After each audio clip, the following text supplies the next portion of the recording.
We have another night of frigid temperatures on the way, and if you don't have a place to stay, a lot of nonprofit groups are working together to make sure you're warm and safe.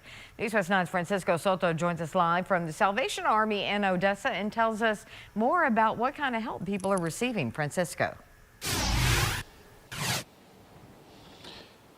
Yeah, good evening, Crystal. Commanding Officer for the Salvation Army in Odessa, Luis Melendez, tells me this shelter opened its doors as the Emergency and Climate Temporary Shelter, which means when the temperature drops under 34 degrees, these shelters are open for people in the community.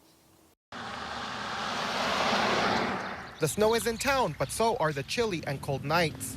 You know, we have heating capabilities, so it's nice and warm. The folks that are here are very appreciative, and they're nice and cozy and warm, and they're feeling happy, and they're sharing one with each other.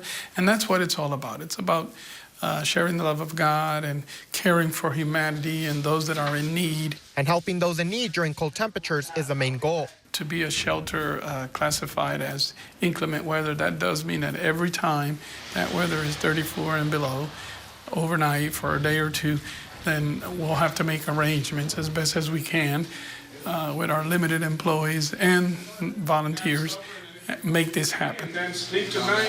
Melendez says shelters like these provide help in more ways than one. Share a meal and take a nice hot shower and have a bed to sleep in. And in the morning we'll provide, like today, we provided breakfast, and now it's lunchtime and we're serving lunch to the 8 men that we have here that stayed overnight. One of those necessities being provided is food.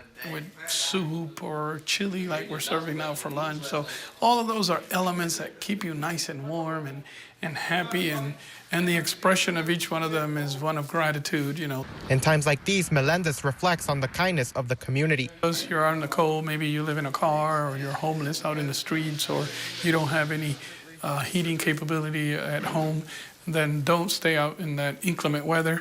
Come here, and we will provide, of course, with the love of God and the love of the community, as they always have been so generous.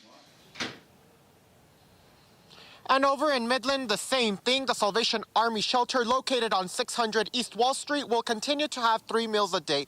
For now, reporting live in Odessa, Francisco Soto, News West 9.